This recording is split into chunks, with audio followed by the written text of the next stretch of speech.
Welcome, welcome, divine greetings, beautiful family, soul family, kings and queens from all over the world. I'm so happy to have you here today for this very, very special live with my sister, Queen Noa. Oh my goodness, we are going to dive so deep today into the power of loving ourselves, the power of love in our healing journey. Queen Noa has been on her own incredible healing journey, detoxifying her body, clearing her mind, healing her traumas, and really has come to such a beautiful, powerful space of calm and peace and self-love. And now she helps so many people all around her. And I am one of the lucky ones that she has been helping and breathing life into me. I see how divine and tapped in she is to her highest purpose. And I'm so excited to be here with her today. But without further ado, we do want to share this in our group. So let's wait before Noa starts speaking. We're just going to take a moment to share in our group so that everybody can be joining us today. So I'm going to tag you, Queen, in this. So hopefully it'll go to your profile.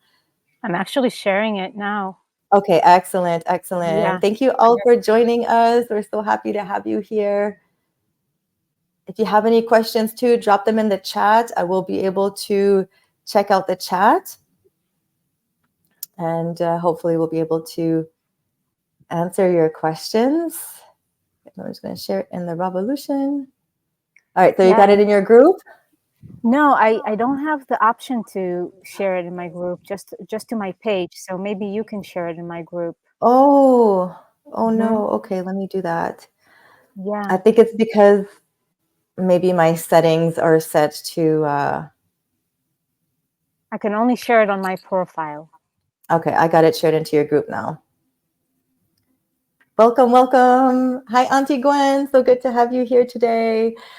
So as I was saying, Queen Noa is a beautiful friend, teacher, mentor who has been through so many phases in her life, to come to this point. And she shared a beautiful talk the other day with Justin about, the pranic lifestyle. She's been living the pranic lifestyle, really tapping into the truth of who we are as humans, and really like to embrace every step of our evolution, our revolution, to really love our way to health, love our way to higher consciousness. So thank you so much, Queen, for being here with me today. It is such an honor to be in your life, to be receiving all of your powerful messages and downloads. I have seen the transformation within myself from your friendship, from your love and your teachings. And I'm so excited to be sharing with our friends and families and all over the world your beautiful, beautiful presence, essence, and divine gifts. Oh my goodness, my absolute pleasure. I'm just a little distracted here with all the technology. I'm like, okay, we got it all set. Aline, thank you so much. I love and appreciate you beyond words, and it's so fun to go back to our messages like we did last night. Like, wow, this is the first time we connected. Aline and I, well, let's just say this, durian brought us together. Yes, it did. For those of you that are fruit lovers and know the king of all fruits, which is named durian, the durian brought us together last year. And yeah, it's been a wonderful journey to connect with you more and more and deepen our friendship and deepen our connection, and seeing just how much we resonate with one another and how much we align when it comes to our visions and what it is that we would like to bring forth. And yes, and having that common thread of what we call eating distortions and the relationship with food, our relationship with our body, and that we speak the same language when it comes to that. Like we both have a very profound and personal experience with that reality, and we also know how to rise above it, or we've walked the path and we've used very similar tools, you and I. The fruits is one of them. And so we are both very much in this point in our lives in which we feel how important it is to share this message, and also to, and this is part of our conversation today, like the feminine power and the feminine approach and the feminine perspective and attitude when it comes to this journey. Mhm. If it's health, if it's, yeah, chronic living, whatever it is. I mean, ultimately for me, all those streams lead to the same ocean, and it's really Mhm. all about us coming home to ourselves, and through that all the pieces come together, because Mhm. it's our birthright to be radiantly healthy. It's our birthright to be happy, to be joyful, to live in our natural state, which, yes, does not require that much food, but that doesn't mean that we need to see it as like a goal. My goal in life is to live without food. Well, the goal is to come back home and realize who we truly are. Along the way, if food falls away for you, great. Mhm. It's like whatever happens is your destiny and destined journey to have, and it's all beautiful. And to have the support and to have the awareness of what is possible, and that love is the way. Like, for me, I've learned, as much as the ego kind of wants to kick and scream when it comes to that, but it boils down to love, and that is the feminine coming back online in our consciousness, in our bodies, in our level of awareness, and giving the feminine essence. It's not about a gender thing. It's not a gender thing. It's about the feminine essence coming back online after so many generations of oppression and suppression. And it includes our body, because our body is such a sacred vehicle, and there's just so much that lives in this beautiful body temple. And this is our purpose, to discover who we truly are, which is beyond just this body. And at the same time, the body is the house, the temple for the soul, Mhm. which is the light of your being, right? But the light of your being needs to have a home, and that home needs to be nice for that light to shine through in its most radiant way, and full potential of that light, right? So that's what, for me, that's what it's all about. That's the game that we're playing here. So powerful. And I love how you weave in and embody that divine feminine essence, and have certainly shown me how to do that. And the feminine essence means being in the flow, being in that surrendered state, being in the natural progression of things. It's like the opposite of the forcing, trying to achieve, trying to always do, right? It's like, can we just allow? Can we receive? Can we almost like melt into this experience, as opposed to like trying to make anything happen, And I've certainly been in that, like, oh, I got to do like a 40-day juice cleanse. Oh, I'm still like releasing this mucoid plaque. Let me just continue and like, and I was like, I was in the flow. I'm not saying like I was pushing, but it was this like goal and this ideal that I was trying to get to.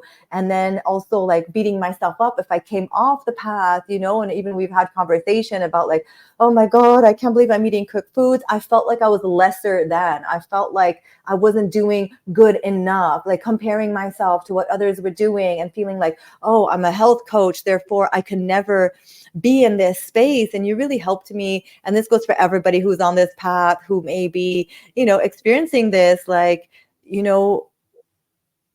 I felt like I would be judged almost even by you, because I saw you as like so perfect. And I'm just being like really honest, like, oh my gosh, she won't even want to be my friend anymore because I'm not on the level she's at, and we've just worked through that and talked about it, because that's really just like our own mental ideas and our own like judgments about ourselves based on something that we do, but it is not our essence. It is not who we are. And we can still be on a very high vibration, even if we're still in the process of becoming that and evolving, you know. And I really love also, we were touching base, and I would love to touch on this too. There's so much I want to like open up from what you said, but I definitely want to touch on the concept of like light and light that we came into yesterday, because that was like a really awakening moment for both of us. And you caught it on faster, and then I was like, oh yeah, and then it hit me like 2 minutes later, and I said, oh, wait a minute. Light and light. Light as in the light, the sun, the luminosity is the same word as feeling light, feeling light in our body, light-hearted, light-spirited. And you're the one that made that connection. So let's talk a little bit more on that. You know, the like vibration that we do feel when we are lighter in our body, when we are high on the fruits and on the pranic living. And we did get a question about what is pranic living. So if you'd like to weave that in and maybe share with others who have never been introduced to this concept. Yes, yes, Aline. Wow, thank you so much. So let me start with a question, because this is important for those that this might be a new concept. And just like in my talk with Justin the other day, that one of the things that is very important for me regarding all of this is to demystify it. Mhm. Demystify the whole idea of, well, pranic living and breatharianism. It's realizing that this is who we are. So prana, where does it come from? The name itself, pranic living. Prana is life force. Different traditions call it in different names. So prana, it comes from the Hindu tradition. And in Eastern philosophy, Chinese medicine, they call it qi. Right? You have practices like qigong, for example, which is energy cultivation practice, just like yoga is an energy cultivation practice. All those practices that we put in place from different traditions, they may look different, they may have different movements or postures, but same thing, they're all streams leading to the same ocean. But each practice is going to speak to a person at a different time, right? For me, yoga has been the modality, but all those practices are designed to help the individual remove obstructions from the body on a physical, emotional, and energetic level, so the life force can move through more easily and freely, because there are no obstructions to the energy flow. So prana is nothing fancy. It's the life force that emanates everything, that gives everything life. There's prana in this coconut. There's prana in everything that is alive. There's prana, and even if in things that we consider to be not alive, there's prana in the rock. There's prana in everything. It's the life force that gives everything life. But the more living something is, the more prana it contains, which that's the reason why living foods are so essential when it comes to coming back to health, because they are that much more alive, chemically speaking, even nothing mystical about it. They are that much more alive than dead food, which that's what cooked food is.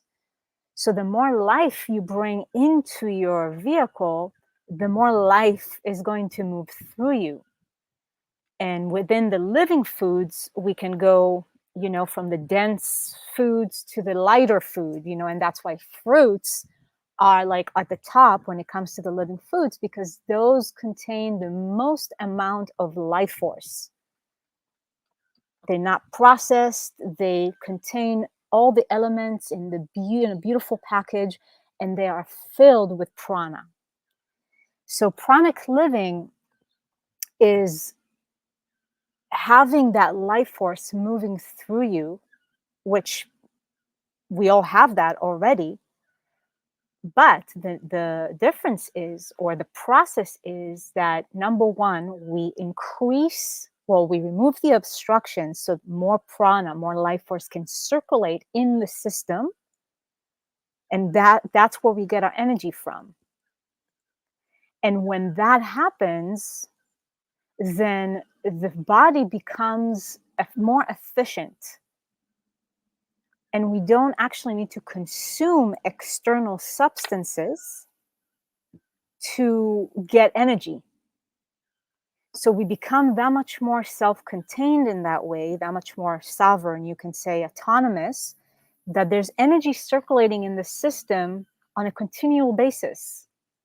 And we don't need to grab for anything external to give us that energy. It's not that one is better than the other, one is good, one is bad, or better or worse, but just to understand the concept of what is pranic living. So the lighter you become, the more you remove the obstructions, the more life force can actually circulate in the system, and you become a self-generating machine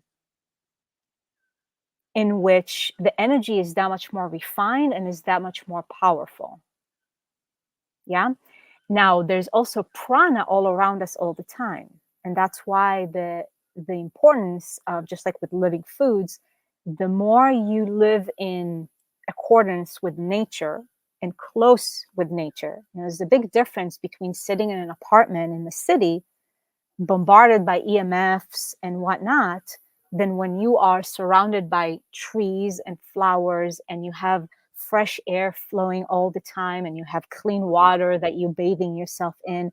All those things contain different levels of prana. Yeah. And so that's what pranic living is that's our natural state. That the body itself is a self-generating machine, it's a self-generating vehicle that does not rely, or doesn't need to rely, has the potential of not relying on anything external to generate energy. Right? So it's if you take an example, I'll just simplify it. A car, right? We have cars that have been running on gasoline, right? You can't put anything else in the car to make it run than gas. But now things are evolving, or have been evolving, and now we have electrical cars. And you can't put gas in an electrical car, it's not going to work, right? The fuel has changed. Now the car can be plugged into a different energy source and get the energy to run. And we have the in between, which is hybrid. We have hybrid cars, which you can do both. You can put gas and you can plug it in. Same thing applies to our body. As we move in the direction of our natural state, which is this self-generating machine, we go through stages. So there's fuel that is going to give us energy, and then at some point the fuel might change. So if you used to getting energy from meat or cooked food, and then you switch into living foods, after a while it's like, okay, now you moved into a Tesla, you're no longer driving a gasoline based car, so there's a different fuel that is going to give you energy, right? So that's the same thing applies until we get to our natural state, which is a natural thing. And that's what we are going to really focus on here, like to allow the process to occur. Just like Aline said, I loved it. Just melt into it. Just melt into it and allow things to unfold and evolve naturally and organically. So that is the pranic living, and what's it's all about. It's really nothing mystical. Nothing that is only reserved for monks sitting in Tibet, right? It's available to all of us if this is something that we genuinely feel, well, this is what it's my truth. Like, I feel that this is something that I'm aspire to. And it actually goes hand in hand with what Aline said, light and light. And that's what dawned on us yesterday when we were talking. And yeah, I caught it. And I said, wait a second, Aline, this is interesting.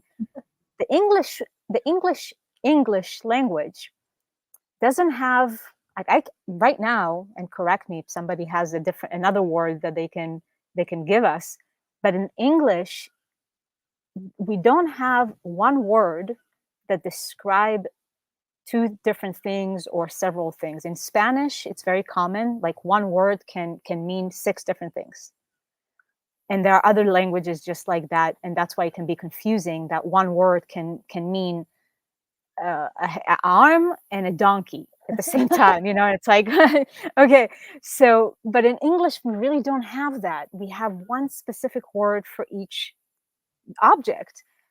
But light, just like Aline described, light, we can say loose, or just this the sunlight. And then we have like actually being light on our feet, light on our bodies, like Aline said. So that's also the whole process of getting back to our natural state and living in this pranic way, which is basically just that self-generating machine that the body is. Well, what does it generate? So it generates energy, and it generates light, because that is the true nature of our DNA. It's light. Like if we were able to see what's happening in our body on a continual basis, like everything that is firing inside and all the cells and how everything is working, it's like a light show happening constantly. Yeah. And so when we get in touch with that light, which is also the essence of our soul beyond the physical level, so on a soul level, the essence of you truly are, who we truly are beyond this physical body, is light. It's a spark of light. It's a star. It's a star, yeah, which is made out of light. So lightening the load when it comes to our physical health, which contains not just the physical obstructions, but emotional, mental, all those things obstruct the energy flow. When we are bogged down by heavy emotions, when we are bogged down by mental activity that lead us nowhere, all those things obstruct the energy. Like you can eat all the fruits in the world, but if you're still surrounded by toxic people, or still invested in like dramas, or whatever pollute your mind with the things that we watch, the things that we listen to, like everything is energy. And everything has the potential to either nourish us or to bring us down, and to, in a sense, kind of like steal that light inside of us. Right? So in that health journey, it's really about lightening the load. And the lighter we become, physically, emotionally, mentally, energetically, the more we fuse with that light inside of us. So light equals light. Wow. I know when you were speaking, I was going to say almost those words. I was going to say the lighter we become in our body, the more light we emit. We hear so many people on this journey, we hear them saying like, oh my gosh, you're glowing, sis. Like you're lighting up the world. It's no coincidence that these same individuals have been eating fruit on a high level. They've been cleansing, detoxifying. They've been lightening up their load. And you could see that light shining through, the light in your eyes.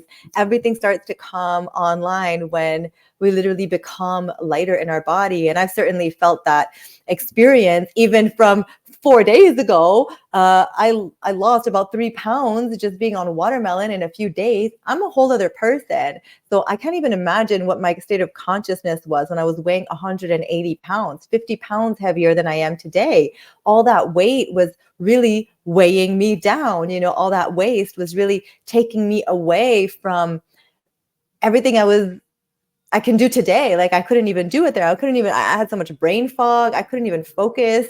I couldn't be present to others. And so it's really, really beautiful to see that connection. The lighter we get, the more light we emit, and the more light being we are. We tap into our true essence and our truth and who we really are. And I love how you say that, because we often think of like, who am I becoming? Who am I becoming? Like, but it's not about who are we becoming. It's who we truly are, and all the layers that we're peeling off from who we thought we were, or who society told us we were, or the traumas that we endured, or the pressure that we felt perhaps from our parents to study a certain thing or be a certain thing. Like that's not us, and like as we cleanse and detoxify and get closer and closer to our nature, we just realize that we've always been this love that we talk about. It's not even about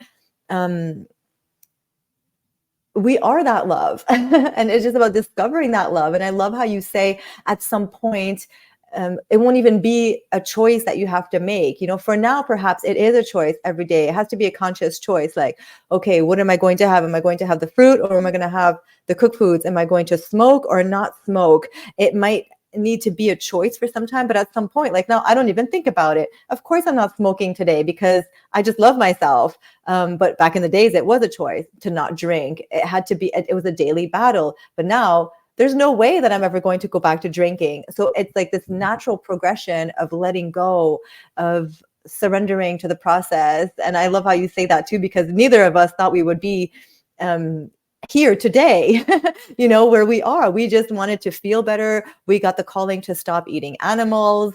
And that's really what started, that was the catalyst to our spiritual journey, right? Perhaps we started before that, but really stopping to eat the animals, it wasn't even we didn't know what was going to come from that. So let's touch a little bit on that, because I know we have a lot of people that are on the call that have been in our fruiting communities. It's so amazing. I'm so proud of each and every one of you. Everybody's like, we could feel the level up. We could feel everybody coming more and more into their purpose. And also there's some struggles going on, you know, and a lot of like perhaps some shame that we may be experiencing, or some guilt. And let's touch on that, because I really love how you shed light on those things. Maybe perhaps we don't even want to share. A lot of us, like a lot of people have told me, you know, in Messenger, like, thank you so much for sharing that you've been eating cooked foods, because I don't even want to share. You know, I feel so ashamed. I feel so bad. Like, I really want to get back on the raw foods. And I know how that's like. And you've definitely helped me a lot to just nurture and love and have compassion for myself, even in those moments where I wasn't feeling so like proud of myself. Well, this is great. This is a really important topic to touch on, because after so many years, being in these communities, just seeing the how these feelings that you are speaking of just are being perpetuated. Mhm. So, and even for my own journey, right? Like the comparison, and for somebody like yourself, like myself, anyone that has any history with distorted eating, and maybe it wasn't extreme or severe as anorexia or bulimia or things like that, but even if you had any distorted relationship with your body, because for example, a lot of people that come from competitive sports or bodybuilding, maybe they never had anorexia, but they had a very distorted relationship with their body and with food. Mhm. So the whole topic of eating distortions is very vast, because it's not like black and white. There are many gray areas in between. From like the scale from 1 to 10 of how severe a distorted eating can be. So many people come into these arenas, into these communities, because yes, there is this drive to feel better, to look better, which is just a byproduct. When you're healthy, when you feel great, you're going to look great. But there is that motivation that many people come into this health arena, wanting to become healthy, wanting to learn and expand. How can I nourish myself in a better way? And many people feel inclined, they feel that truth of the living they feel the truth of the fruits, right? It's just a very intuitive knowing that drew you to a particular arena, to a particular community. But then what happens is that if somebody, as I started saying, somebody like yourself, somebody like myself, that has history of an distorted eating to some degree, a distorted relationship with the body, which always, like if you have a distorted relationship with your body, I can't imagine not having some degree of comparison. Like it's in the back of the head, back of the mind all the time. Like, oh, look at her, look at this body. I know for me, like it was like a constant monster in my head, like looking at other bodies and like, oh, I want to look like this, or and looking at what people are eating, and it's like, oh, how come she's, just like the mental chatter of like, where is this taking me, right? So when that is in place, and there's a lot of comparison, which where does it stem from? It stems from a lack of self-worth. Like you said, Aline, there's no self-worth, there's no self-love. There's it comes with the shame, it comes with the guilt, it comes with just not feeling good about oneself.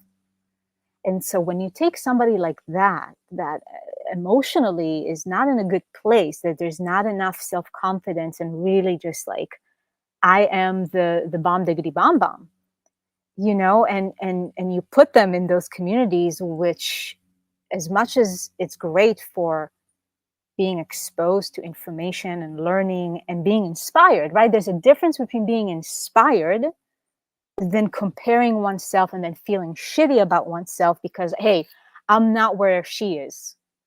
It's a very fine line. It's a very fine line, but that's exactly the level of toxicity that I have observed in those communities. Mhm. Nothing bad. It's just somebody that has a low self-esteem and a low self-worth, and they might be inspired like, hey, I want to do a fast, or I want to eat only fruits, or I want to whatever it is, and you feel inspired, but then it's a slippery slope to then beating yourself up because you're not at a certain level. And so what happens in one's own psyche and what happens inside is that pattern of feeling bad about oneself that comes with the shame continues to be perpetuated. And those are the obstructions that I'm talking about that can be very, very subtle and very much underneath the surface, and actually hinder someone's inspiration to live in a certain way. So then a person, just like in your case, Aline, right? It's like we put all of the focus on the thing, Mhm. the living foods, or eating this way, or doing a juice cleanse for this amount of days. I'm not saying that those things are not valid and not important and not to be put in place. However, the question to ask oneself is, what is the mental attitude behind it? Mhm. And if I'm still perpetuating the pattern of feeling shit about myself and actually needing to do something in order to prove something in a very unconscious way. And so the level of consciousness and the energy that is circulating in the system is actually still the same energy of fear, energy of control, and the energy of just feeling shitty about oneself. And that will just lead us nowhere. Mhm. Of course, it will give us, I mean, we progress along the path always. And we are going to achieve many things. But that was my moment of stopping and reevaluating the why behind my actions and unwinding all those patterns so I can actually be free of them. Because when I am vibrating on the energy of unconditional love and compassion and gentleness and appreciation and gratitude for myself and who I truly am. And like you said, this is who we truly are already. I'm not becoming anything. There's nothing I need to do. Then the doing is going to present itself naturally, meaning that, oh, I'm doing watermelons for 5 days, or whatever it is that the inspiration is going to bring about.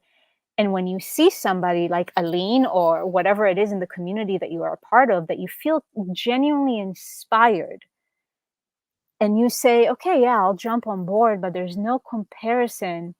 And if, let's just say, you have a cooked meal or whatever it is that you do, this is the most important moment to give yourself more love, not less. Because it's Mhm. that love, exactly, it's that love that is going to help you to overcome whatever patterns and addictions. And if you know deep in your heart, I want to be off the cooked food, or I want to be off the cheese, or whatever it is for you, then it's the loving of yourself in those moments because you understand where it's coming from. If it's traumas or stress or whatever it is that is your experience, it's just hold that child in your arms, give yourself comfort knowing that you've got a particular aspiration. It doesn't push that aside, but holding yourself in those moments that you feel weak or whatever it is. And little by little, every time you do that, you bring more light. That's the thing. Love equals light. Mhm. And when we bring more light, the darkness and the heaviness is just going to leave the temple. And that's what Aline said, like, there won't be any choice. There just won't. It will be obvious, like it will be obvious for you what to do, because it will be a natural thing. You'll, even just on a physical level, you'll be that much more drawn to the watermelon. There won't be a thought behind it. You'll be naturally more drawn to the watermelon than the dead piece of meat or the cooked food. You won't be interested anymore. That's the magic. That it's not about like, oh, I got to force myself to want to have the watermelon. No, the magic is that you're going to find yourself, because it sneaks up on you. That's what's so cool. It really sneaks up on you that you find yourself like, I'm actually not interested in that. Genuinely feeling that from the inside, I have no interest. It's just like if I put a shoe in front of you and ask you to eat it, you're like, I don't want it. Like it's not appealing to me. I have struggled with those shoes.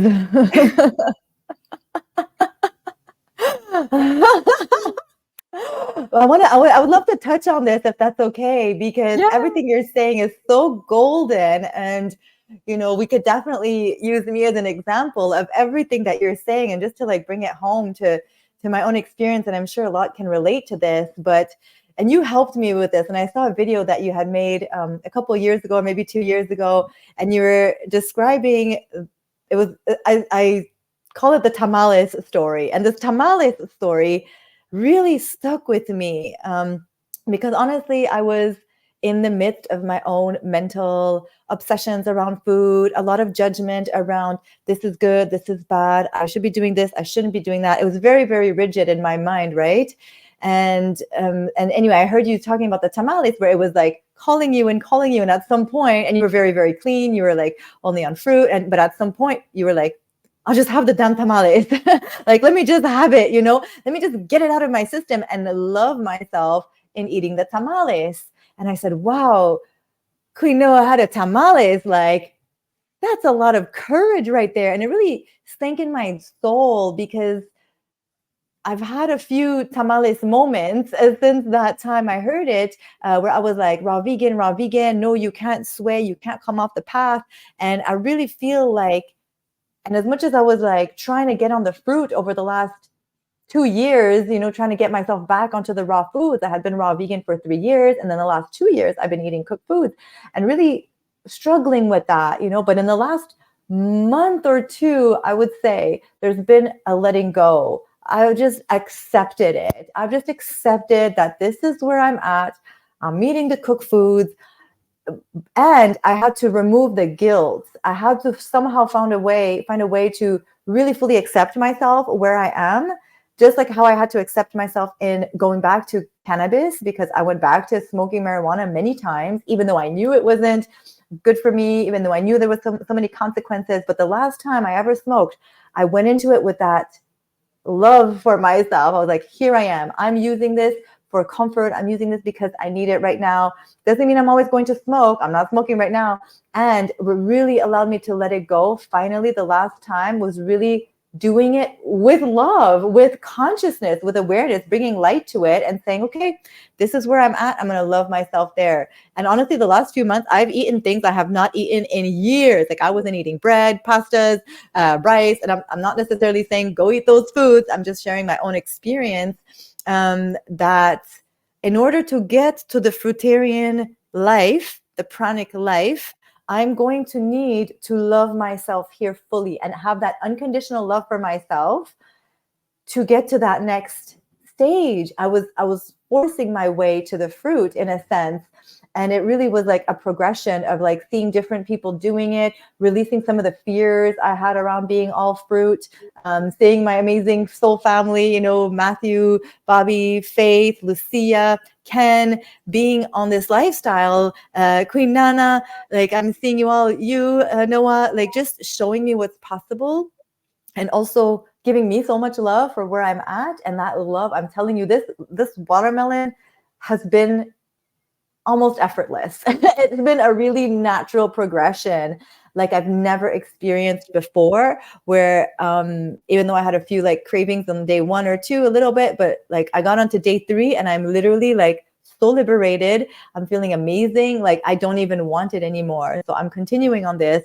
And yeah, just to say that like what you're saying rings really home, is really true to me, that I really had to love myself with the cooked foods, with everything that was going on, to so that love carries me forward in a sense. Like I know I'm meant to be a strict fruitarian or whatever we want, you know, I'm not like into the labels as well, but just on the fruit, you know, especially the melons. I felt that before. I felt like you were saying when you did your 20-day water fast, that you saw your trajectory. It's like I've seen that trajectory so many times on the juice cleanses, on the water fast, and yet I was so afraid of letting go. There was still a part of me that wasn't ready to let go. I was still working through some traumas, perhaps, still working through some emotions, but like all that work that I've done on myself is now like, okay, I'm ready. Like I'm fully surrendered. I'm fully ready. I know I got work to do, and this is my highest frequency. I'm not afraid anymore of also stepping into my light,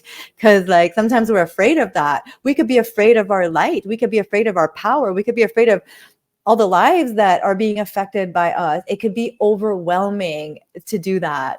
So I'm not overwhelmed anymore. I'm here, fully present, fully in my purpose, and feeling so good about stepping into that light. And I really hope to inspire others and help others the same way you've inspired me and helped me to love myself unconditionally at every single stage of this beautiful journey. And to all my friends too, who have supported me and loved me, never judged me for it. I feel like I was really well received, even in the community where I felt like there would be a lot of judgment around that.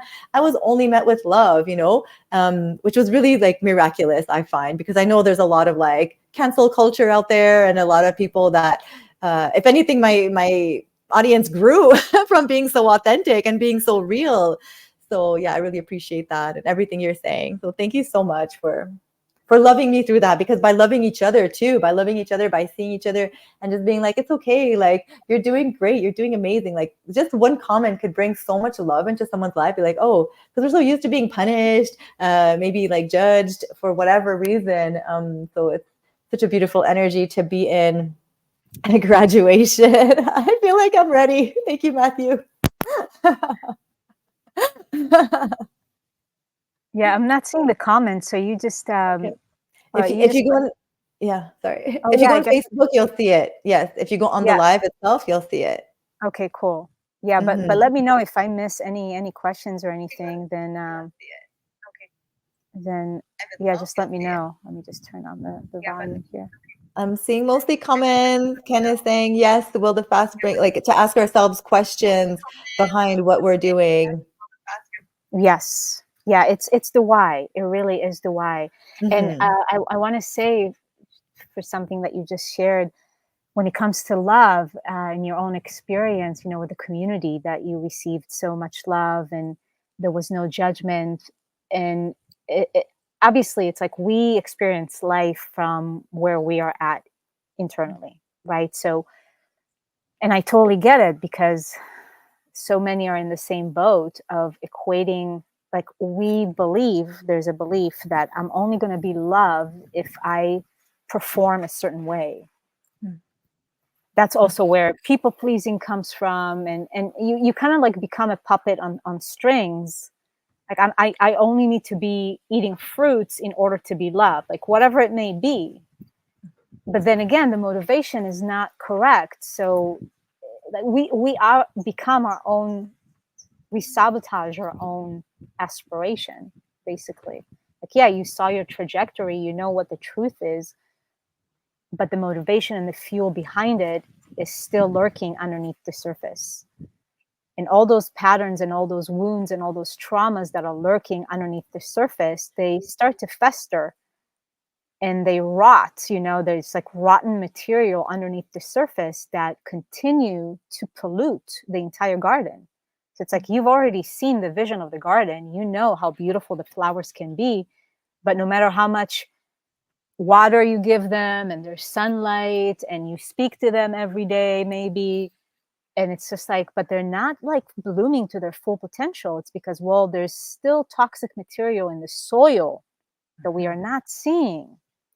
So we got to dig deeper underneath the surface, take care of those festering in the dark wounds.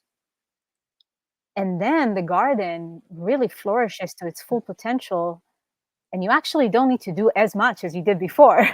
Like, yeah, there's still love required, like love, time, attention. Everything that we give love, time, and attention yields beautiful results. And the first person that needs to be on that list is you. Hmm. Absolutely. I'm going to read one quick comment that Ken says. He says, the thing is, we can transfer our disordered eating behaviors into fasting if we don't change the ego mind mechanisms that are doing that. We have to transform those patterns by doing the inner work before, during, and after. Definitely agree. Really in line with everything that Noah's talking about. Yes. Absolutely. Yeah. Absolutely. Yeah. Yes. Yeah. That's it. It's so spot on, Ken. That's exactly what that was my stopping point. Mm-hmm. That was my stopping point when I said, Noah, the radical self honesty right here, right now. Mm-hmm. And the driving force for many people, especially again, going back to if you ever had anorexia, if you ever had any distorted relationship with your body, if you come from dancing background, from sports background, bodybuilding, anything to do with the body in that way, there's that thread of I need to prove something. It's a very deep wound in the collective consciousness in general, right? Because it's a very masculine driven society that we were born into, that we live in. And there's an underlying wound of I need to do more, I need to prove something, and I'm not enough if I don't accomplish A, B, and C. And so we can transfer that, just like Ken said, we can definitely transfer that into this whole thing. I'm not good enough and I'm not worthy of love if I haven't fasted for more than 10, 20, 67 days, or if I'm not on all fruits like Bobby is, or it's like, but you are not Bobby. Mm-hmm. And Noah has her own traumas and Aline has her traumas. Like even what you are saying about having the fear of truly being in your light, that is a very deeply rooted trauma for many women that goes way, way back to past lives and things that have been afflicted up onto us because we were powerful, because we spoke up. So that is the cellular trauma that I'm talking about that is so deep. Mm-hmm. And forcing our way to do something just continues to deepen those traumas even more so. But instead of doing that, like take a step back, turn on the light, start bringing more love. Hold that one that is wounded, hold that one that is afraid of the light. Right? It's just like the little kid that is afraid of the monster under the bed. You know that there's no monster. But as a loving mother, what are you just gonna like yank the child out of the bed and like beat them on the head and like, oh, you stupid one, there's no monster? Like, what kind of a mother would do that? But we do that with ourselves, you know, like, hey, how come you didn't do like 100 and bazillion days on watermelon? You know, you're such a piece of shit. No, you know, there's like the little child inside of us really believes that there's monster under the bed. So we gently turn on the light. You know, we hold that little child and you like, you see, there's no monster under the bed. You are safe. You are so safe here. Mm-hmm. But it might take a few nights, you know, and when we translate that to our human experience, we have an idea of time, like, how come I'm not there already? But there's nowhere to go. You're already perfect, complete, whole, divine light already here. Mm-hmm. And we are lovingly removing whatever it is that is blocking Mm-hmm. that light from fully infusing every fiber of our being. I love that. Hey, where are we going? We're not going anywhere. We're already there. We're already whole. Even when we were talking about um, being single, you know, I was like, oh, I'm single now. And you're like, I'm not single, I'm whole.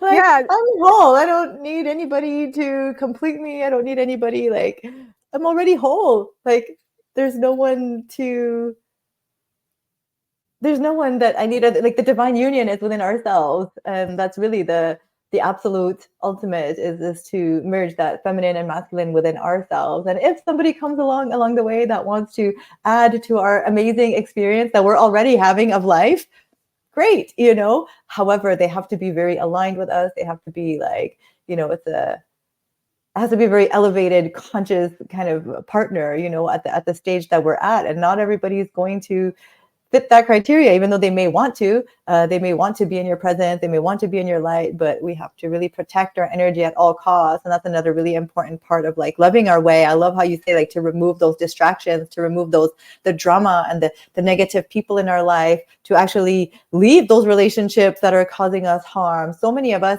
are doing so good with like the food, and then we come home and we're in a very toxic relationship. So that could really affect our nervous system. It could impede on our healing. It could definitely have like an effect on our mental health, on our self-esteem, all of that. So there's layers upon layers to this self-love. It's not just about the food, right? And also, I just wanted to touch and segue into our beautiful surprise that we are going to share with you today, that the more we tap into our own light, the more miracles start to happen around us, right? And the more like opportunities start to present themselves and things start to weave together. You know, a lot of us feel like we're here for a big purpose, for a mission, and we don't really know where to turn. We're like, I don't know. I know I'm here to help people. I'm not sure really what that's going to look like. And I always encourage people, and me being the first one to do this, just build friendships, build real, authentic relationships around you. That's what this life is all about, right? And it's not just about like, oh, I'm going to make money with this, and oh, can I network with this person? It's really like build genuine relationships, and doors are going to naturally open up. And that's what I've been experiencing in my life, you know, not having like 100% a clear plan of like how I'm going to get to the healing center and community, for example. Like I know that's my mission, and I've been just manifesting the tribe, manifesting the people that want to do this. I've been thinking about hosting, going traveling around the world. I wasn't sure how that was going to happen. We are now in the new age of divine intervention and divine connections, and really like synchronicities that are happening between people, and powerful soul connections that are happening. And we've definitely been experiencing that with each other. And, you know, even the talk of what we're going to, you know, speak on to share with you, like that came from intuition. That came from a true place of like our heart just saying yes to this collaboration to help others. So I don't want to say too much. I would like you to introduce it to our Well, to our people. actually, before we go Yeah. there, because this is actually very important, that, yeah, loving oneself is so much more than just the food. As I Mhm. mentioned earlier, this is Yeah. my temple. This is your temple. And when I say this, it's the field, it's everything, it's your life. The body is one aspect, the physical is only one aspect. And there's a lot to be said about anything that we allow into the temple. And we can have a separate conversation about that, Aline. But Yes. when it comes, when we go deeper into like sexual connections and things like that, but when it comes to relationships, the people that you surround yourself with, and especially, I mean, the more intimate it is, the closer it is, the more it penetrates your field, literally. But just any relationship in your life, the people in your life, they bring energy in. And so just like with the food, it's important to discern. It's all about discernment. I'm not so big on like put boundaries or protections or things like that. It's more about refining our level of discernment. Just like when I put watermelon in front of you or a dead piece of meat, there's this internal inclination, like this knowing, oh, of course the watermelon is going to nourish me a lot more. So same thing applies to relationship. We can just intuitively feel, tuning in with ourselves. Do I feel nourished by this conversation? Do I feel nourished by being with this individual? Mhm. Right. And just like with the food, with relationships, it can be very challenging sometimes to let go, right? To let go of that attachment, because there's a deeper knowing inside, this is not nourishing me. This is not helping me to expand my light. And so it is very true what you said, Aline, that this is the age of divine connections and sacred connections and soul family finding each other, because there's a very, very, very specific mission for any particular pod. And people coming together. We know, you and I, it's a lot to do with the Essenes and Christ consciousness, and the people that resonate with that mission. So that's true. And at the same time, just like you experienced in your life, and I definitely experienced in my life, there is a period of isolation. There is a period, which is not a bad thing in our society. It's like, if you're alone, then something is wrong. It's a crucial step. And actually, Dr. Morris speaks about this quite extensively, that when it comes to our spiritual evolution and our spiritual purification, that goes hand in hand with the bodily purification. In the society that we live in this day and age, it's like a necessary thing to be alone for a period of time. And even Yeshua went into the desert solo. Why is that? Because it's needed to be alone in your own energy field to allow that purification to take place, and to, more than anything else, really find that true essence of who you are, with no other influences or interference from the outside. And once you are that much more strong within yourself and centered within yourself, and your nervous system, it's a huge one, is really more stable, then you step back out from a solid place. And what happens then is also your magnetic field is that much more amplified, and it's going to magnetize those that, like you said, are in true alignment. It's effortless. Yes. And then we flow together with the river. But it's crucial. It's very crucial. And I'm saying this also, if you're finding yourself, some that might be listening, if you're finding yourself alone or in isolation or feeling like that, just know that this is a part of the journey. Doesn't mean that it's going to be like that for the rest of your life. And I can't even tell you just how much aloneness I've experienced in the last few years. And I'm an introvert as well. So I love my alone time and being solo. I love that. And we are also, as human beings, we are social creatures, and we thrive on connections. But the right connections, the connections that actually nourish us. Right? So I had this one yoga teacher that kept saying this all the time, and it just stuck with me all these years. He used to say, an empty barn is that much better than a barn filled with crazy cows. Yeah. And he related that to what I'm speaking about. It's like, you're better off alone for whatever period of time than just being surrounded by crazy cows, basically. Like find the cows that you can peacefully hang out with and joyfully hang out with, and you like vibing on the same frequency. Yeah. Yeah. Yeah, I've definitely been through that period of solitude. I resonate a lot with that for years and years. And I've often wondered, like, moving back from Belize to Montreal, I had a lot of friends in Belize, and I loved my friends there. And a lot of it was parties, and like, I wasn't sure like how maybe deep our friendships were. Like, they were beautiful, and I loved them.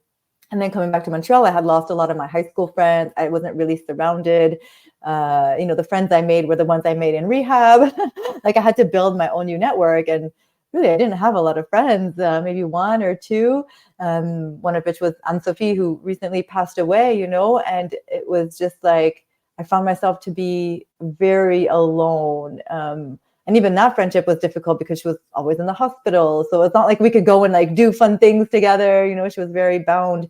So I definitely found myself very alone, and learning to be happy on my own. Like I started talking to myself. I started like, you know, doing all these things where like I would never do that before. Where like I really started to enjoy my own company. So now I feel like I'm much more selective with who I allow in my life and who I share my energy with, because I recognize like how important I am to myself. And yeah, like it's beautiful. We all have to go through that. And me too. I'm a bit of a I grew up an introvert and then I became more of an extrovert, but I'm definitely like very shy at heart. Like I'm very much of an introvert. I love being alone, and I like the extreme too. I'm a Pisces, so like I like the noise, I like the music, I like the dancing, I like those crowds. And then at some point I'm just like, oh, okay, time to like retreat back into my space and be with myself again. So I like those extremes, but it's definitely important to take time for ourselves. And I realized how hard it was at the beginning too to do that, because I was always like on the party mode. I had 2 businesses I was running, constantly seeing people every single day. And then I found myself in Montreal, not working in an apartment, just in like sober living, trying to rebuild my life, and with no one around me. You know, I had my family, of course, but it was necessary. It was absolutely necessary to be where I am today, and to rebuild healthier connections, and to rebuild healthier friendships, and to communicate better, all of that. Like I learned that by really learning to communicate with myself first. Yes. Yes. Yeah, because everything is just an extension, and our society is just like it's built on achievements, and you got to do, you got to prove, very masculine. It also is about being alone is not okay. And then you feel like something is wrong with you if you are alone. And it's just like society that is based on endless distractions, Mm. distracting the individual from their own source, from their own temple. And we can do it with food, we can do it with relationships, we can do it with businesses. It's really all about the relationship that we have with that thing.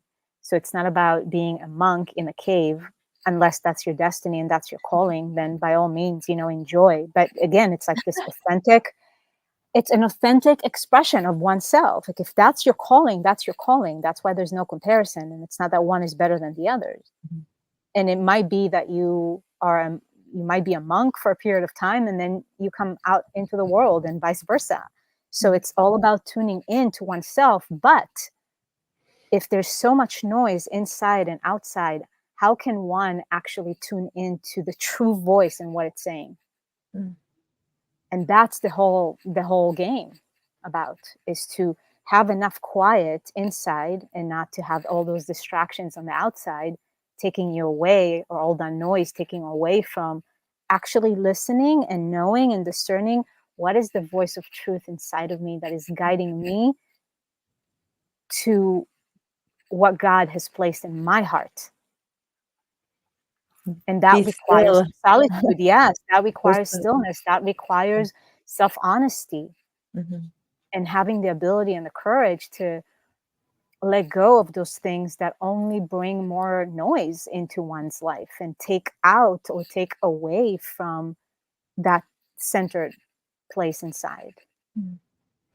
And That's why I again, it's love. like we got to strengthen that in order to, because if it's not your role to be a monk in a cave, is that you're able to be out in the world but not get all like frazzled by it That's in why I the love in the world that we meditation live so in. much. Yeah, Yeah. meditation is so important to that. You know, I just wanted to touch on that. If anybody's wondering how to find stillness, you know, if you have that monkey brain, you know, like we all have that monkey mind that's always chattering, just taking a few moments every day to be in that stillness, you know, to be without the distraction. Even if you start with 5 minutes and then you work your way up. I know you've done some Vipassana retreats as well, 10 days of silence, you know, something like that would be a great powerful tool to help you to really reconnect with yourself. I'm definitely feeling called to do one. I haven't done one yet, but even in your day-to-day life, like just taking that 10 minutes a day in silence and stillness, and even like just observing your thoughts, starting to be aware that you are the observer of your thoughts, that you are not your thoughts.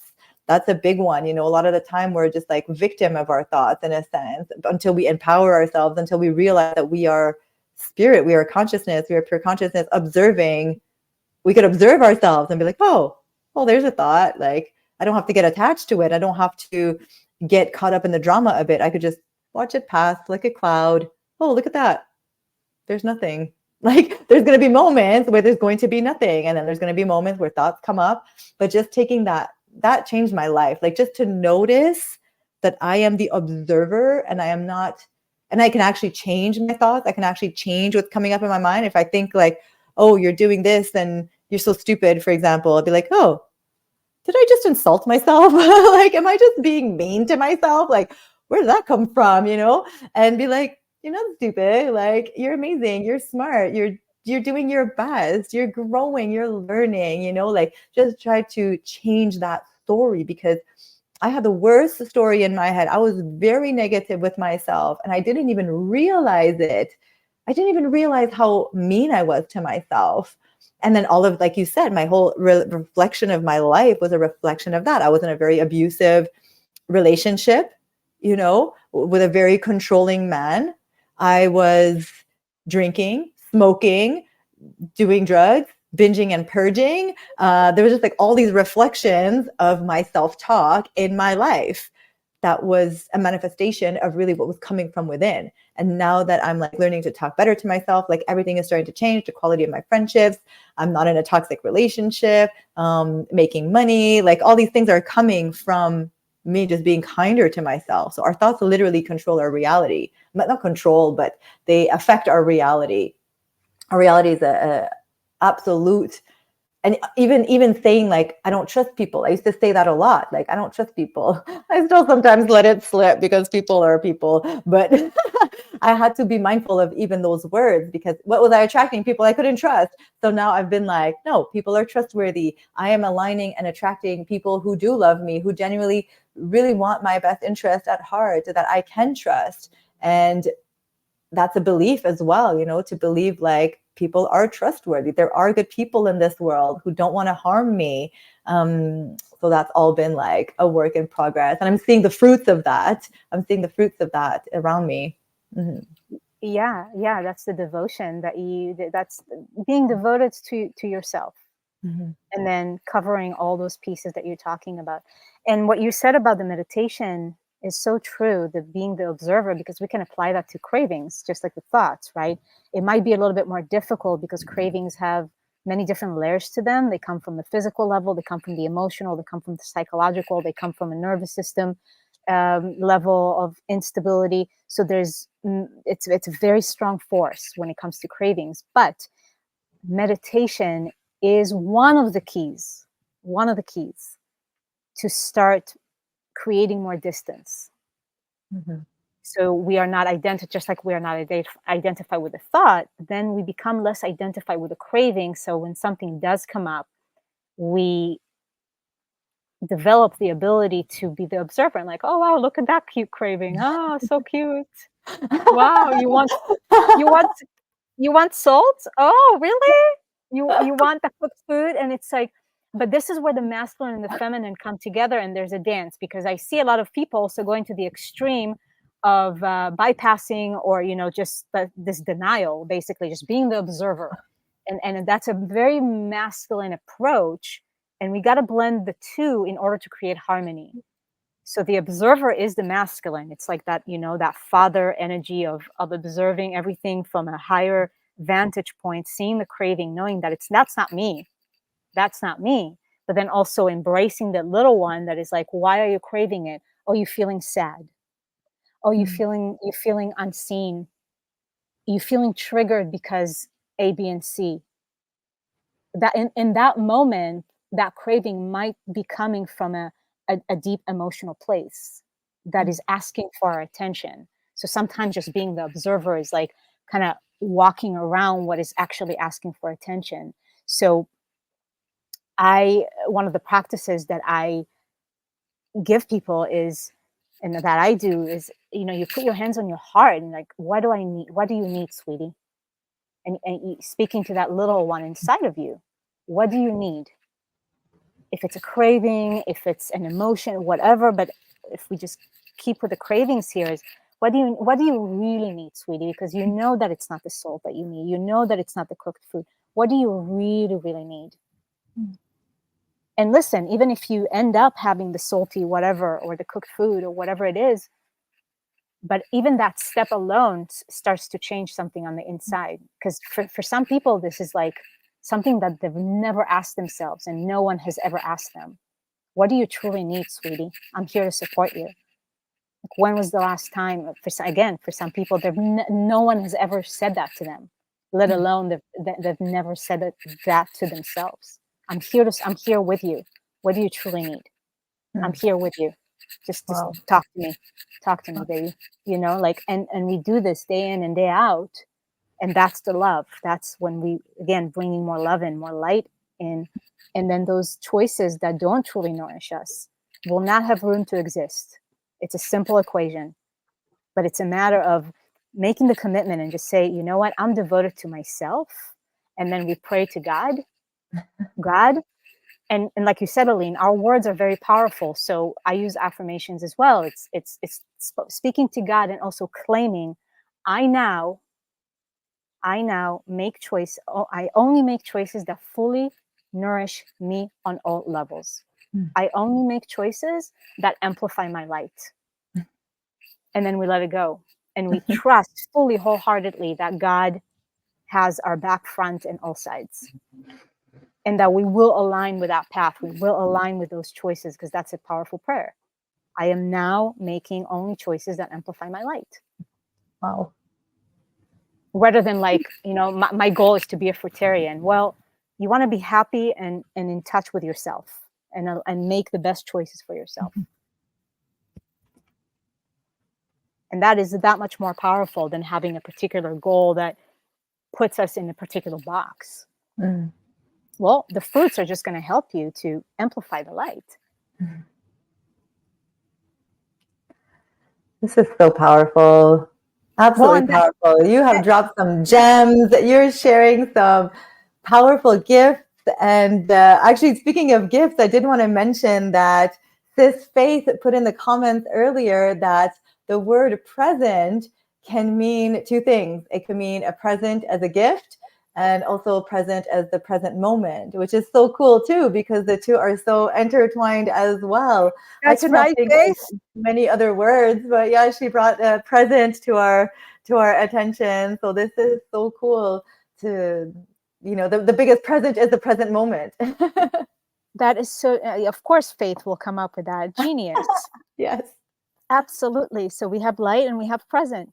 Exactly. And the present of light is the light of the present. Yeah. And Matthew says he's extending his fast because of this talk. Way to go, Oh, Matthew.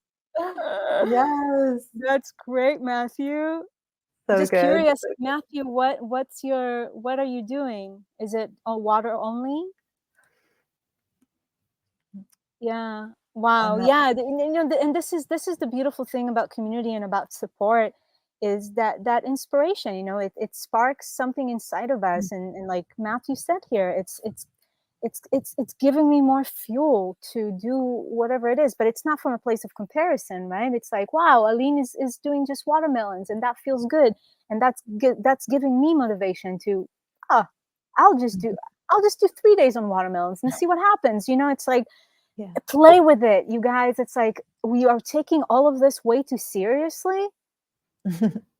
And this is part of the patriarchy, you know, again, suppressing the feminine, suppressing the innocence inside of us. Let us remember that we are children of light, and we came here to play in the Garden of Eden. It's not like Eden is just going to drop on us one day. We are here to create it, but we create it through our consciousness. So let us not take any of this too seriously. I mean, yeah, we're going to go deep. It's rich, like like Aline says, it's rich, and we're going to go deep. And yes, there's some murky waters to kind of swim in a little bit, but even all of that can be done from a light place, from a childlike curiosity. Like, ooh, let's see what's down in the dungeon, you know? Yeah. I love that. I mean, that could be like a whole other episode if we ever want to talk about that another time. Like, you know, even God, like he says, only those who like return to their childlike innocence can even enter the kingdom of heaven, you know? And it's like, we have to find that joy, that bliss, that inner return. It's like the return to innocence, you know, the return to innocence before we got hurt, before we got traumatized, before all the darkness of the world got to us, right? And weighed us down. It's like, who were we? We're pure. We are pure light. We are pure love. We are just naturally very loving, trusting individuals. And we just need to like come together with other loving, trusting individuals. And that helps to heal the trauma as well. You know, we heal trauma through healthy relationships. We heal trauma through friendships, through nourishing friendships where we feel safe, where we feel seen, where we feel heard, as opposed to what we may have experienced in our life. So, and it's about like building that confidence in ourselves. Like, you know, Matthew feels more confident and he believes in himself that much more after hearing us and seeing what's possible. And if y'all hear what Noa does every day, you will be inspired, because she's basically like, can I say like that Right. you basically like she only consumes like watermelon juice at this point, if Well, at this anything. point, I'm just on liquids, yeah, and, Yeah. if I do eat solid, at this point, it's only avocados, and it's like a window of 2 or 3 hours, so it's, yeah, basically anywhere between 20 to 24 hours. Mhm, That is not even a fast for me anymore. I genuinely just not interested in anything, mhm. and that's what I'm saying. It's just like a natural thing. I let go of everything. Like, I'm gonna do this amount of days and this amount of days, and just naturally, I just found myself kind of like, yeah, just consuming in a window of 3 hours or something like that, and feeling like super sustained and more strong than ever, and having tremendous amount of energy.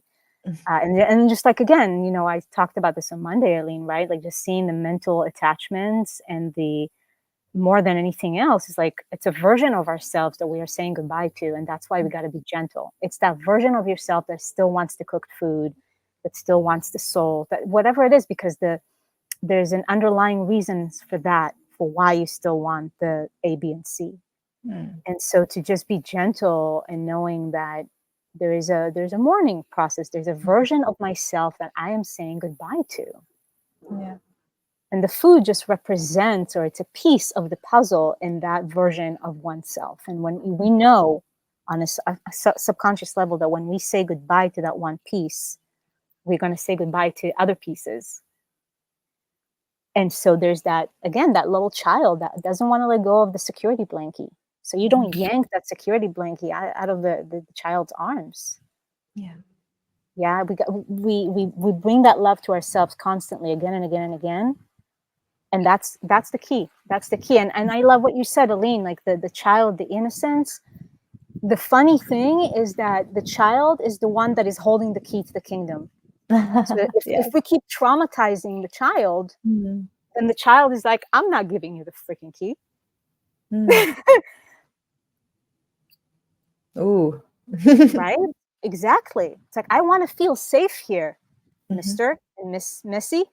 I want to feel safe here. Show me that I can trust you. I'll give you the key. Wow.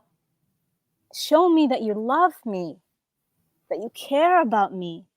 Mhm. And then I'll give you the key and we play together. But you keep Yeah. ignoring the child, you keep Yes. neglecting the child, you keep abusing the child, or just traumatizing it. Hmm. Then would you want to give the key to somebody that treats you like that? Mm. F that. I don't want to give that person the key to my heart. Mm. I'm not going to give this person the key to my kingdom, queendom. Mm-mm. But we bring that child, and it's a relationship that this is our journey to heal that relationship with that innocence inside, aka that little child.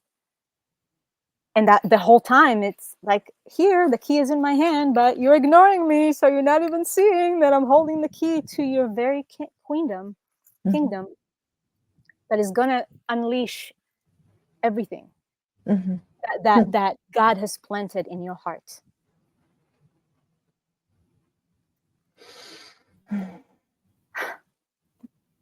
I felt that. Oh, wow. Oh, Inner oh, child work, inner child play. The other day we did like okay. a vision board, and I hadn't played in a long time. And then I do have to, I've tried to like reconnect. I'm not try, like I have been reconnecting a lot more with my inner child, even like choosing things that are pink, playing with my daughter. We went to like this claw place where we got to like choose, you have to like get the toys. There's like these whole places now where you could go get, and I had so much fun. And just like choosing things, like I'll buy little pens with, like I have a little fidget spinner that like I play with. Like I'm just like finding ways to just play and have more fun, be in nature, tap into that child, because she's right there and she's so happy. And sometimes I have conversations where I'm like, oh, I don't really need that. And I hear her, and she's like, but I want it. And I'll like get it for her.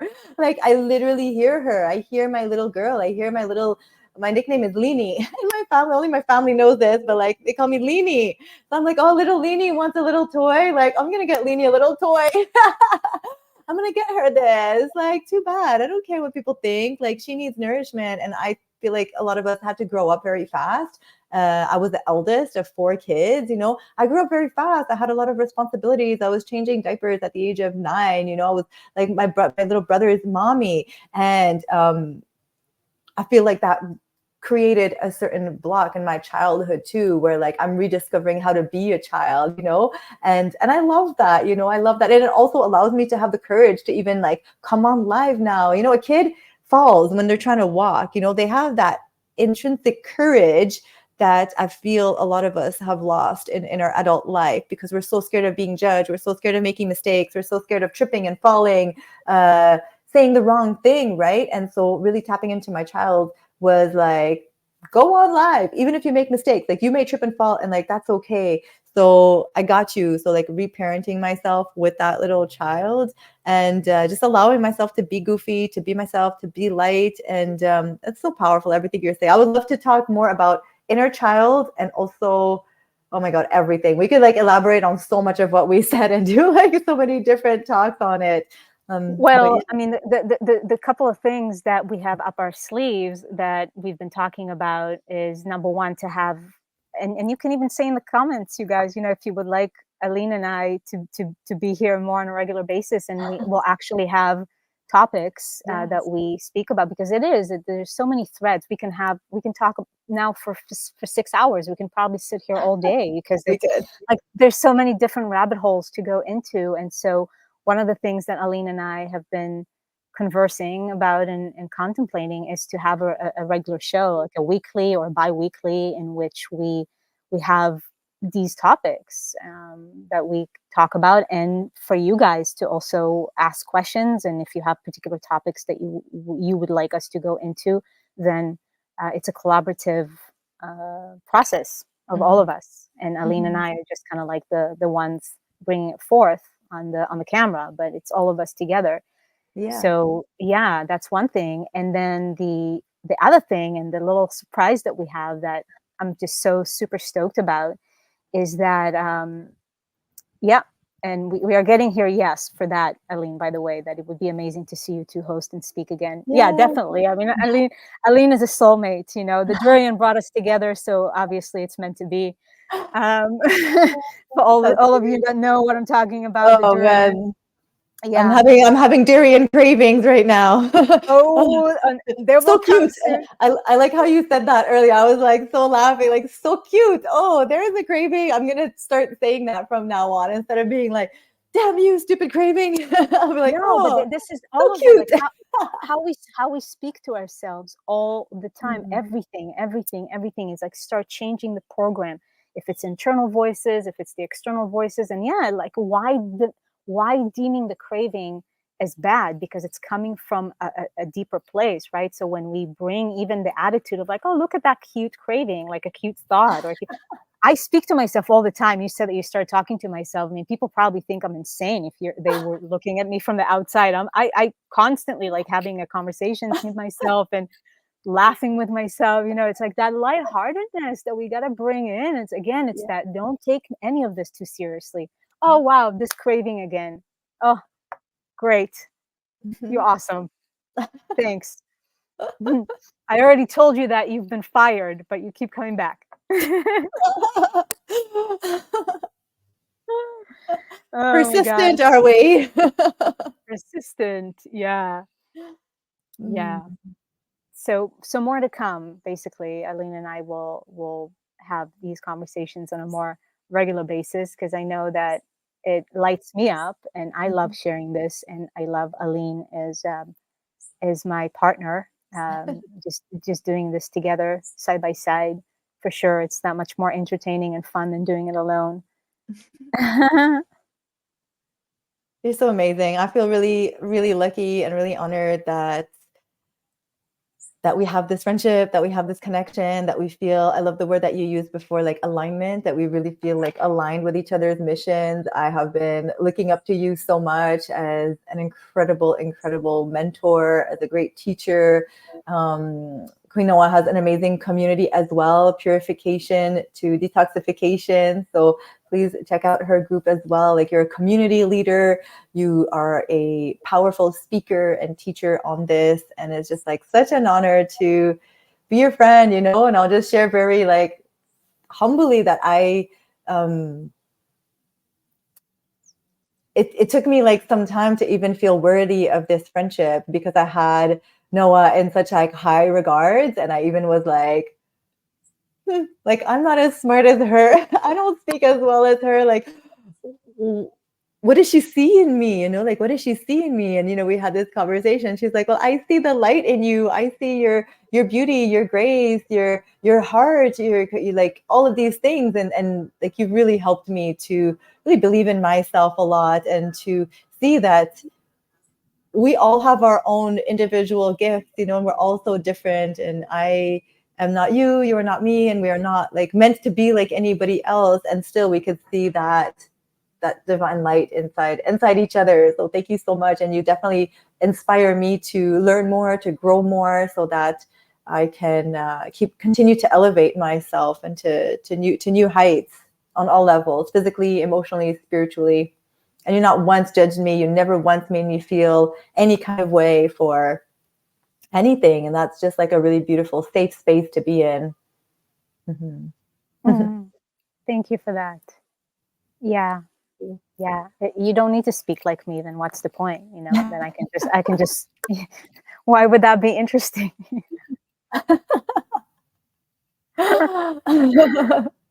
We do sound a little bit alike sometimes, though. I'm like, okay, she speaks my language. We definitely. Oh, because it goes way beyond the language. Mhm. It's the words that you hear. We do speak the Yeah. same language, the language of the heart, and that's Mhm. that's the that's the vibe that we resonate on, Yes.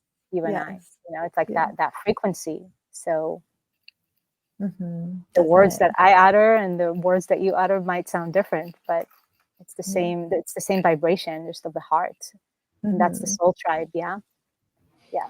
I can't wait to meet you in person. I can't wait to give you a big hug, and everything that we have, you know, been talking about is really manifesting into a physical expression of all of this, you know, us coming together in a real way, us creating spaces to welcome others to come and be in our energies, to come and be in each other's energies, eat fruit, drink the juice, the coconut water, be in silence. And so we're so excited to be co-creating this together in the, you know, divine feminine, in the spirit of the divine feminine, really calling in like our soul tribe, who are wanting to heal, wanting to learn new tools, wanting to love themselves more, travel to beautiful exotic places. So I'm so excited about that as well.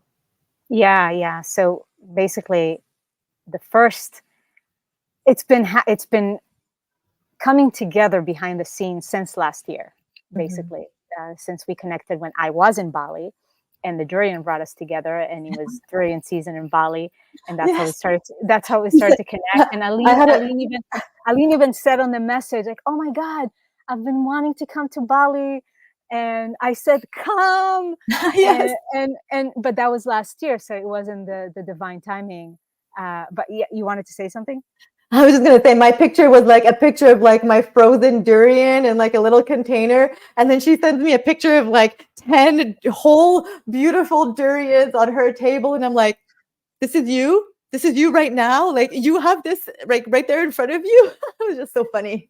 Yeah, I Oh, was basically yeah. that was the time, I had just completed, like 120 days on juice, and then all I wanted solid, because I was still drinking juice, and all I wanted solid-wise was durian, Yeah. and so I was just obsessed, and I had so many durians on in my kitchen table.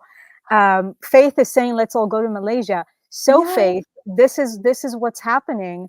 Um, is that Aline and I are going to come together in Bali in November, and we're going to have an immersion that will Ooh. include, it's going to be eight, most likely 8 days. The details are still coming together in terms of dates and how long, but most likely it's going to be 8 days. And it's going to consist of everything that we talked about today, that basically is how to love our way back to ourselves. It's like more than health. Health will just be a vibrant health, will just be a byproduct of you shining in your most glorious light. And so it's a nectar of life immersion, the first out of many, Mhm. and Bali is going to be the first destination.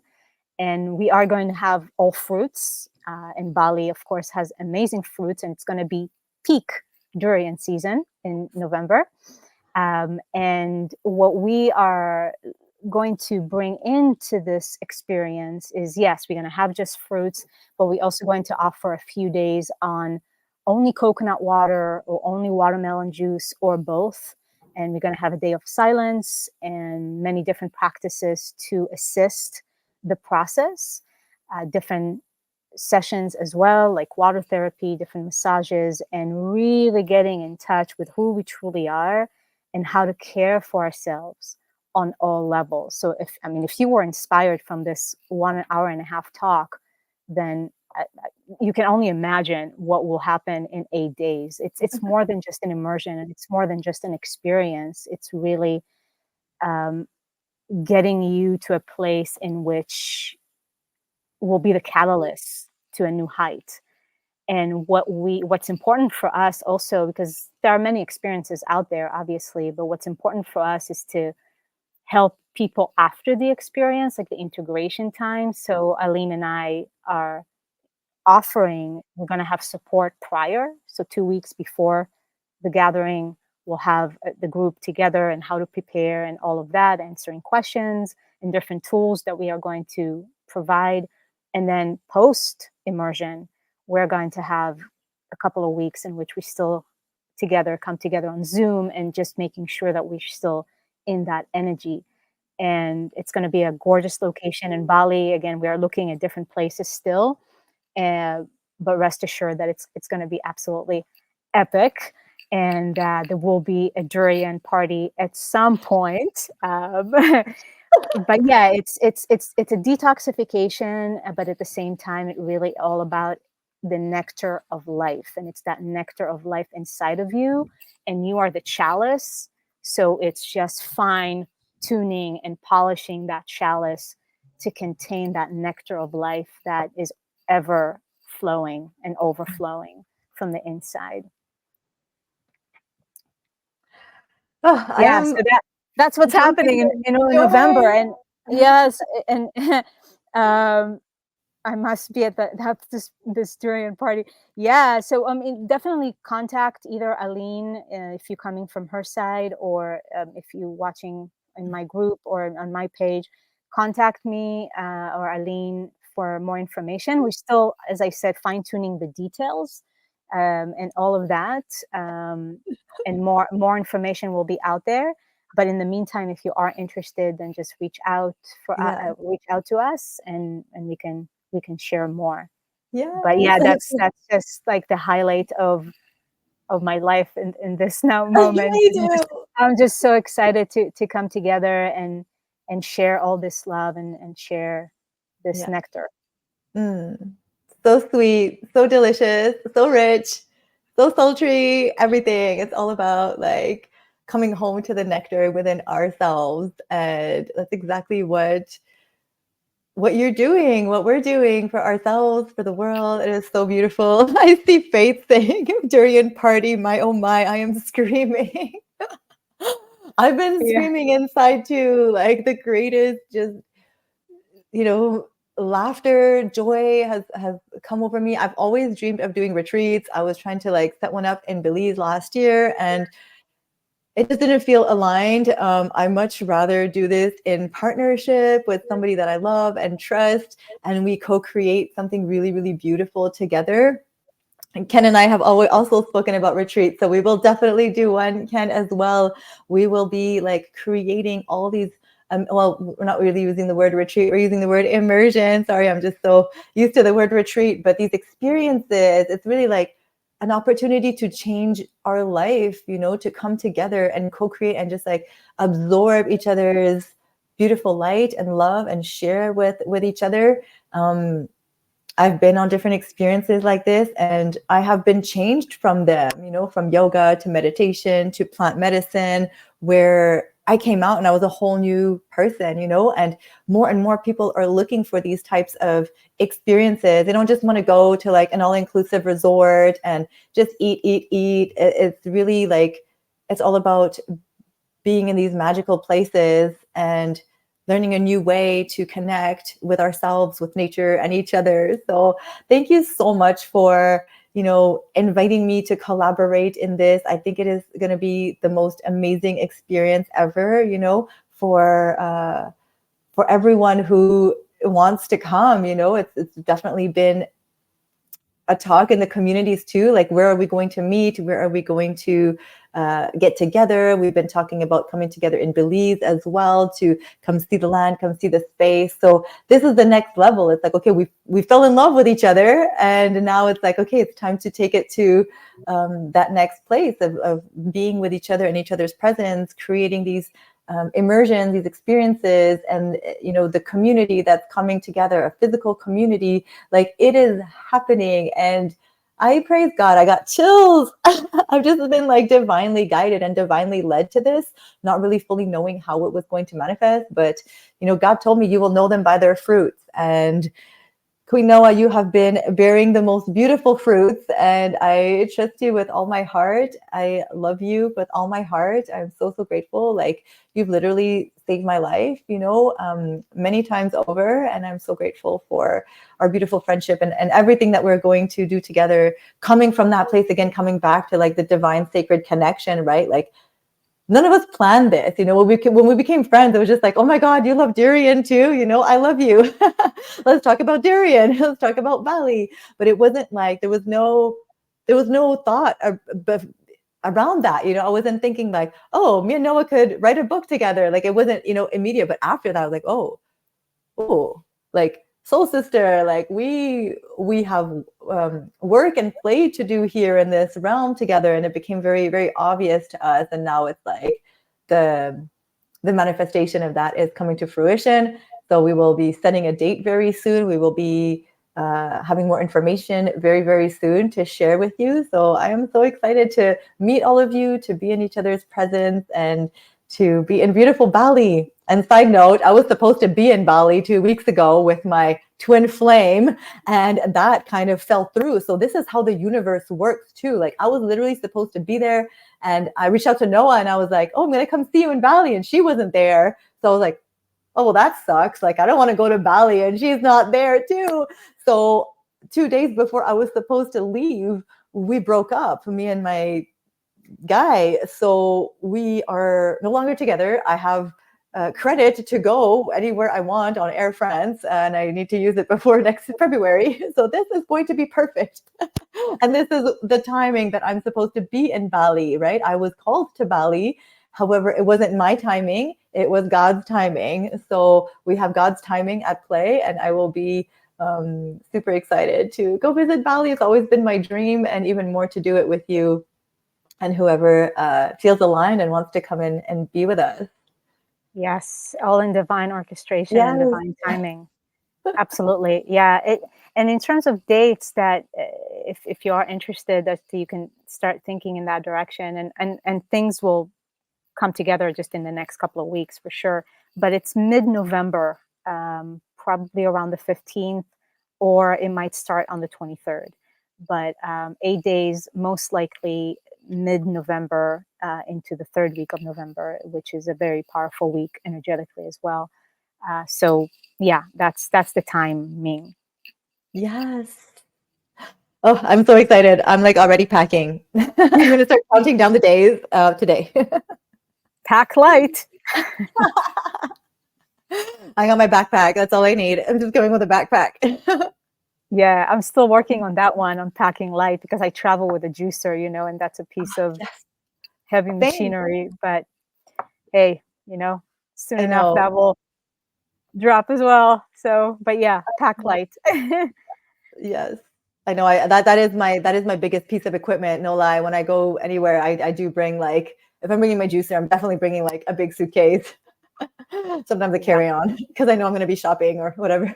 So Yeah, well, but if you come to the immersion, well, not just you, Aline, but if whoever is coming to the immersion, you don't need to pack a juicer, because you're going to have plenty of juices, amazing juices, all the time, all day, every day.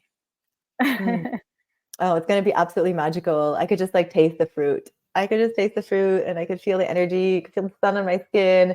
And it's going to be absolutely spectacular Yep. of coming together. I'm seeing some of the comments. Queen Hui says, what a powerful, energetic presence. This will be all of this energy in one space. I love this. Matthew says, hold on, he made a funny comment earlier. Let me read it. He said, I got to get my bread up. He wants to come back. We got you manifesting. We'd love to have all of you there with us. Yes, it will be spiritual. Queen Nana is asking if it will be like a spiritual retreat. What do you mean by that? Because I want to first clarify what you mean by spiritual, Mhm. and then I can answer that more. Okay. What do you mean by that? Because I want to. If you could clarify, Nana. Oh, here we go. Faith was planning to go to Malaysia in November, so it's amazing. This is Yep. happening at the same Well, time. Faith, yeah, Aline is going to talk to you, and we the three of us are going to have a conversation. But yes, let's just say God is guiding you to Bali instead. I'll just say that for now. Matthew said, I was going to say something like this. Matthew said, you will definitely tap into spirit on a retreat. Yeah. Noah and myself, it will definitely be spiritual. Mm. Yeah. So, who asked about the spiritual? You said Nani? Nigeria, yeah, her nickname is Nigeria. Oh, Nani. Nigeria. So, let me just answer that. Yes, the definitely. I don't know what you mean by spiritual, and you can answer that at some point. But there will be, just like we were talking here today, because health is so much more than just food. So it really is all about the soul, and that's what I see as spiritual. So yeah, we're gonna have the components of meditation, like we were talking here today. It's a crucial piece in the equation. We're going to have yoga and movement. I am trained in many different yoga modalities, and I blend many different things, but it really is just all about, we'll have yoga, but we'll also have very intuitive movement and moving the body and tuning into the body. And there's going to be the element of sound and music and sound frequencies, and work as a group, partner work with one another, and then invitations to do self inquiry. And we're going to have a lot of fun, which is very spiritual. A lot of laughter, a lot of dancing, and coming back home to ourselves. So you can call that spiritual, but yeah, definitely just reminding ourselves, just the kids that we are, or the children of light. And like say kids, the children of light that we are, and spark that light inside each and every one of us. Beautiful. You've answered her question. She did comment. She was thinking of meditation, yoga. things like that I've been seeing people put together, things like that. So yes, you've answered her without even seeing the comment. So absolutely. Awesome. So yeah, Yeah. definitely Nigeria. Those are all the tools that I use and that I offer, and um, the retreat will consist of all those tools that that I am proficient in and that I see the value in.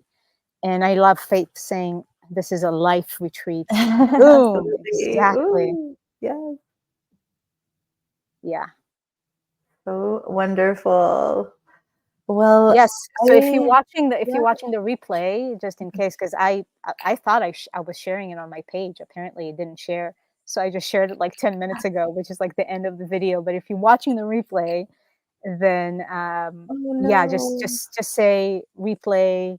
If you have any comments, if you have any questions, I'll come back to the chat here, and then if you have any inquiry or interest in the retreat, then send Aline and or myself a message, and would Yes, love to speak more about it. perfect. Such an honor, sis, for this powerful talk and for bringing to light our dream, our vision. We are making it happen by the grace of God with his help, with divine, universal guidance. We are coming into this fruition period. And I'm so excited and really looking forward to it. And I feel like 6 months are going to pass very fast and we will be together in Bali eating fruit in no time. Yeah, So, in a blink of an eye, in a blink of an mm-hmm. eye. And it's rare, or basically doesn't even happen, that I plan things I barely plan things 6 days in advance, let alone 6 months. But Yeah. it's a testament, but this is how I know that there's such a resounding from the depth of my everything, yes to this. Mm-hmm. So whoever is meant to be part of this configuration, Yeah. the beautiful souls that are going to be present at that immersion, that feel called to this, to Aline and myself, then I have absolutely no doubt in my heart that this is a very potent and meant to be experience that Yeah. is going to offer massive transformation and upgrade, life Mm-hmm. retreat, life immersion, like Faith said. It's Yes. life. It's just Yes. about life, the nectar of the life. Mm. Mm. It's it's a full yes for me. It was like zero hesitation, no hesitation, 100% full body alignment. And the more I think about it, the more I feel like it's just a yes overall. I've really been praying for something like this, this type of collaboration, this type of co-creation, with somebody that I really feel super connected with and can be authentically myself with, and also like amplify each other. I feel like that's what we do. We really like amplify each other's light. We amplify each other. We bring out the best in each other. And that's really like really powerful. And whoever comes in that, we will do the same for you. We will speak life into you. We will really encourage you in pursuing your dreams, in getting in touch with who you truly are, so that you can go back home and continue in that energy, and continue in that frequency of that self-love to accomplish your deepest dreams. At the end of the day, it's all about realizing our dreams and living in our highest purpose. So Mm-hmm. yeah. Amen, sister. Amen. Thank you Yeah. so much. Is there anything else before we wrap? I can't even believe we went like almost 2 hours now. Thank you all so much for staying with us. Everybody's been on our talk for the last 2 hours. So thank you so much for being here with us. I was holding on to every word. I said this to you before. Every time you speak, I'm always like, wow. Yeah. Thank you, Faith. Thank you. Oh yeah. 2 hours is nothing. Like, oh, can you imagine what will happen in 8 days? I think we're gonna like shoot up to a different galaxy or something. All that durian, we're gonna be like, We're I'm gonna like, shoot we're gonna shoot up to the durian galaxy, wherever that fruit came from. That dimension. yeah. That Oh boy. that fruit is on a whole other level, just like you. Just like you. Yeah, well, let's close this one, and we shall come together. Um, oh yeah, Matthew, send me a message, my friend. Yes, Definitely. Um, absolutely. yeah, send me a message. Yeah, so we shall come together again potentially next week, Aline and Mhm. I. You and I can talk about that, and I would love that. This Yes, is just so much absolutely. Yes, fun. definitely, definite. Yeah, we're gonna start the Nectar of Life show, basically. 100%. Let's go. Boom. Awesome. I love you Mm, so much, and everyone, yeah, again, thank you so much for being here and tuning in for nearly 2 hours. And those that are watching the replay, thank you for tuning in. And again, if you have any question, comment, whatnot, either put it in the thread here, or send a personal message to either yes. me or Aline. So beautiful. I love you so much. Thank you from the bottom of my heart. And we will be back next week. Thank you for everybody for joining us. Bye. Bye-bye.